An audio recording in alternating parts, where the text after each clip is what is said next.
കേന്ദ്ര ബജറ്റിൽ വലിയ പ്രതീക്ഷകളോടെ കാത്തിരുന്ന കേരളത്തിന് നിരാശയായിരുന്നു ഫലം. തെരഞ്ഞെടുപ്പ് അടുത്തിരിക്കുന്ന ഘട്ടമായതുകൊണ്ട് തന്നെ എയിംസും അതിവേഗ റെയിലും പ്രതീക്ഷിച്ചിരുന്ന കേരളത്തിന് കടലാമ പരിചരണ കേന്ദ്രങ്ങൾ നൽകിയ ധനമന്ത്രിയുടെ പ്രഖ്യാപനത്തിനെതിരെ കടുത്ത വിമർശനങ്ങളും ട്രോളുകളും ഉയർന്നിരുന്നു.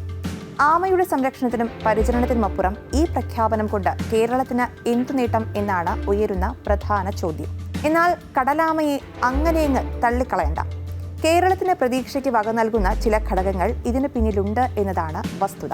കടലാമ കാരണം ചെമ്മീൻ കർഷകർ അനുഭവിക്കുന്ന പ്രതിസന്ധി ഈ പദ്ധതി കൊണ്ട് തീരുമോ എന്നതാണ് പ്രധാന ചോദ്യം. കടലാമകളെ സംരക്ഷിക്കുന്നതിന്റെ ഭാഗമായി ഇന്ത്യ ഉൾപ്പെടെയുള്ള രാജ്യങ്ങൾക്ക് ചെമ്മീൻ ഇറക്കുമതിയിൽ അമേരിക്ക ഉപരോധം ഏർപ്പെടുത്തിയിരുന്നു.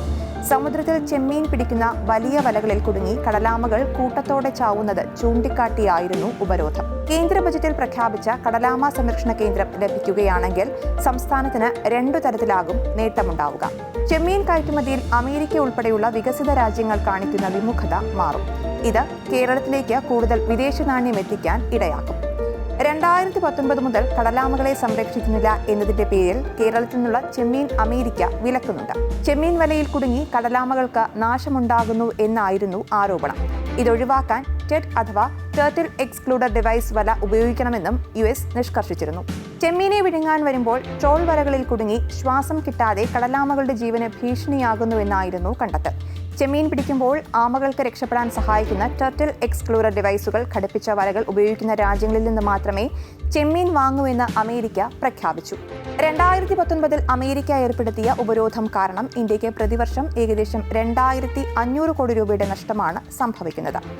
കേരളത്തിൽ നിന്ന് വൻതോതിൽ കയറ്റുമതി ചെയ്തിരുന്ന ചെമ്മീൻ വിപണിയെ ഇത് വലിയ തോതിൽ ബാധിച്ചിരുന്നു.